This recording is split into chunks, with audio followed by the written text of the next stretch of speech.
مگر ان کا طرز عمل اور گفتگو کا انداز ان سے بھی عجیب و غریب کیا گزرا ہے۔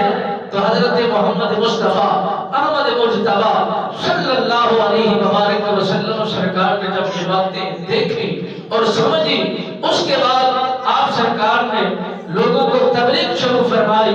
تو لوگوں نے اور ان تینوں نے مل کر لوگوں کی ذہن سازی کرنا شروع فرما دی کہ ان کو تکلیف دی جائے، ظلم و زیادتی کی جائے، پریشان کیا جائے، ہر طرح کی مصیبت میں انہیں اتارا جائے، یہاں پر رہنے کے لیے محال کر دیا جائے، نہ یہاں رہیں گے، نہ تبلیغ کا سلسلہ جاری رہے گا اور نہ ہی پرچار ہوگا، نہ ہی دین اسلام کا پیغام دو لوگوں تک پہنچے گا۔ الغرض آپ بخوبی اس بات کو سن چکے ہوں گے کہ ان لوگوں نے آپ سرکار پر اتنا پتھراؤ کیا، اتنا تکلیفیں پہنچائی طائف والوں نے کہ آپ کا جسم مبارک پر لگا ہوا کرتا مبارک تر بتر ہو گیا،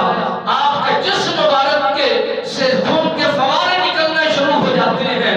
آپ کی جوتے مبارک نالائن مبارک تر بتر ہو جاتی ہیں، بلکہ خون سے بھرتی جاتی ہیں۔ اور میرے آقا مولا صلی اللہ علیہ وسلم سرکار کی حالت اس انداز میں نازک کر دی گئی۔ اور پھر